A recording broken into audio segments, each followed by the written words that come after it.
ئیدارەی سۆران خاوەن دوکانەکانی ئاگادار کردوتەوە کە تەواوی موڵکەکانی سەنتەری شار بە ناوی شارەوانیە پێویستە بەڵێننامە پڕ بکەنەوە بە شێوەی موساتەحا موڵکەکانیان پێدەدرێتەوە. مەلاخدر گەڵاڵی خاوەن دوکانە و لە ساڵی 1991 لە سۆران دوکانی دروست کردووە. ناڕازیە لە بڕیارەکەی ئیدارەی سربەخۆی سۆران، دەڵێت لە ساڵی 1993 قایمقامی ئەو کات کۆمەڵە خەڵکێکیان هێنا وتیان ئەو مڵکە ئەوانە. ئێمە بە ئامادەبوونی نوێنەری قایمقامی سۆران زەویەکەمان جارێکی تر کڕیوەتەوە کە گرێبەستی ئەو کاتیشمان ماوە. سەرڕای ئەمەش هەموو ساڵێک حکوومەت باجی خانوبەرەی لێوەرگرتوین. ئەگەر بە موڵکی ئەو خەڵکەی نەزانیوە ئەی بۆچی ئەو باجەی لێوەرگرتوون.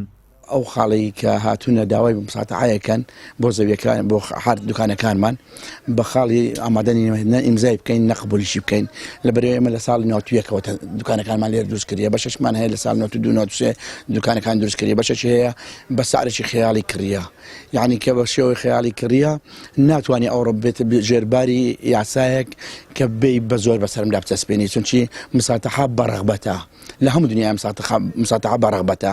ئەتوو بەعەقدەچی ئەتوانین لەگەڵ زەویێکی ئامادەکرا و زەویێکی ڕێک و پێکرا و کە حکوومەت ڕێژی کردی هەموو خزمەتگوزاری دامین کردی ئەو جار ئەتوانی بێتن وەرگەکە ئەو زەویم هەیە بە مساتحا ئەتوانی وەریگری. بەڵام کە من مڵکێک دروستم کردی پێشەوەی حکوومەت بوونی هەبیتن ئێسانەکە بمێخێ ژێربارەکی بڵێ وەرە بە ناچارش دەبی مساتحایکەی چۆن شتی وا قبولەکرێتن. سەبارەت بە چارەنووسی ئەو مڵکانەش بەڕێوەبەری بەڕێوەبەراتی گشتی شارەوانیەکانی سۆران دەڵێت تەواوی مڵکی ئەو دوکانانەی کەوتونەتە سەنتەری شاری سۆران کە 1400 دوکانە بەپێی سەنەدی تاپۆ بە ناوی شارەوانی سۆران و بڕیاری چارەسەرکردنیش لای ئەنجومەنی وەزیرانە و داواکاریان بەرزکراوەتەوە.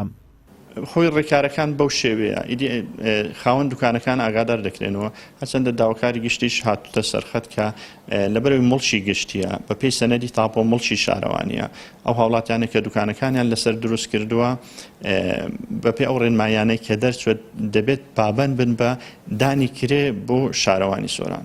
لەم حالەتەدا ئەوە بڕیار دەگەڕێتەوە لای دادگا ئەوان بڕیاردن لە سەر داخستنی یان دانەخستنی.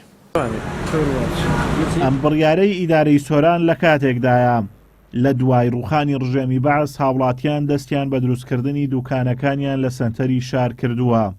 تا ئێستاش مڵکەکان کڕین و فرۆشتنیان پێکراوە و مڵک هەیە بە نرخی خەیاڵی فرۆشراوە کەچی دوای 30 ساڵ حکوومەتی هەرێم بە خاوەن دوکانەکان دەڵێت ئەمانە مڵکی شارەوانین و مڵکی ئێوە نین. ئازاد و مەراوەی کەناڵی ئاسمانی پەیام سۆران.